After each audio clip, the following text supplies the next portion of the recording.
Part 6. Ralph fell asleep that night bare instants after his head hit the pillow and came back wide awake again at 3:30 a.m. on Friday morning. He knew immediately there was no question of going back to sleep.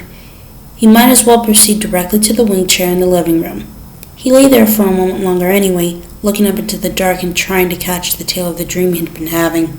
He couldn't do it.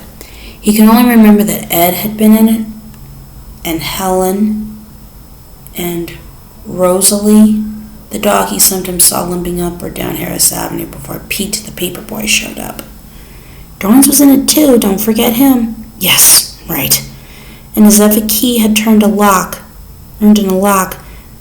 Ralph suddenly remembered the strange thing Dorrance had said during the confrontation between Ed and John Tandy last year. The thing Ralph hadn't been able to remember earlier this evening.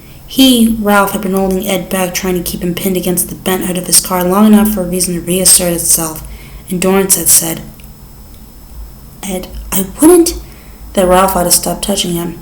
He said he couldn't see my hands anymore, Ralph muttered, swinging his feet out of bed. That was it. He sat where he was for a little while, head down, hair frizzed up wildly in back, his fingers laced loosely together between his thighs. At last he stepped into his slippers and shuffled into the living room. It was time to start waiting for the sun to come up.